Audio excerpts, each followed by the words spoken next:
আওয়ামী লীগের সাধারণ কর্মী সমর্থক কিংবা সাধারণ নেতা কর্মী তাদের রাজনৈতিক অধিকার রয়েছে, মানবাধিকার রয়েছে।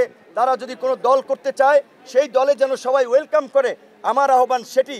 এই সারা দেশের গণমাধ্যমের বন্ধুরা সাক্ষী, 28 বছর পরে ডাকসুর ভিপি হয়েও এই ঢাকা বিশ্ববিদ্যালয় থেকে এই দেশের যেখানেই গিয়েছি সেখানে রাজপথে আমার সহকর্মীরা রক্ত ঝরিয়েছে। এই টাঙ্গাইলের ভাসানীর মাজারেও আমরা রক্ত ঝরিয়েছি এবং এই গণ অভ্যুত্থানেও গণ অধিকার পরিষদের 12 জন নেতা কর্মী সহ 200 সহস্রাধিক মানুষ শহীদ হয়েছে। আমরা চাই এই রায়ের মধ্যে দিয়ে বাংলাদেশ নয়, শুধু পৃথিবীর বুকে গণহত্যা এবং মানবতা বিরোধী অপরাধের বিচারের ক্ষেত্রে একটি দৃষ্টান্তমূলক রায় হবে এবং এই রায়ে শেখ হাসিনা সহ সকল অভিযুক্তদের সর্বোচ্চ শাস্তি মৃত্যুদণ্ড নিশ্চিত হবে এবং মৃত্যুদণ্ড কার্যকরের মধ্যে দিয়ে এদেশে ভবিষ্যতে যেন কোনো ফ্যাসিস্ট শাসক তৈরি হতে না পারে সেই পথ আগামীর জন্য আমাদেরকে রচনা করতে হবে। 10 বছরের যাত্রা তো কেবলই শুরু। একসাথে গ্রো করার এই জার্নি চলুক আগামীতেও। পাঠাও 10 years of growing with you. এটা আমরা মনে করি।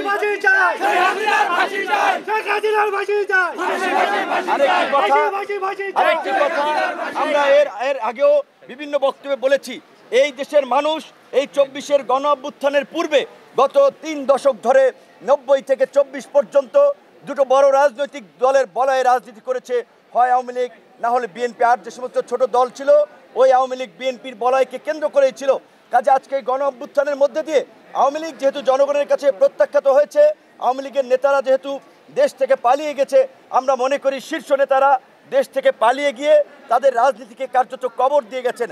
কাজে এই যে আওয়ামী লীগের সাধারণ কর্মী সমর্থক কিংবা সাধারণ নেতা কর্মী তাদের রাজনৈতিক অধিকার রয়েছে, মানবাধিকার রয়েছে।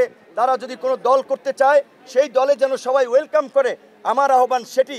কিন্তু কেউ যদি একটা ছদ্মবেশ ধারণ করে অন্য দলে ঢুকে আওয়ামী লীগের এজেন্ডা বাস্তবায়ন করতে চায়, সেটাও সেই সমস্ত দলকে সতর্ক থাকতে হবে। কারণ ইতিমধ্যেই আমরা কিছু জায়গায় দেখেছি রাতে দিনের বেলা অন্য দল করে, রাতে আওয়ামী লীগের গোপন মিটিং করে আগামী নির্বাচনকে বানচাল করার জন্য, নাশকতা করার জন্য।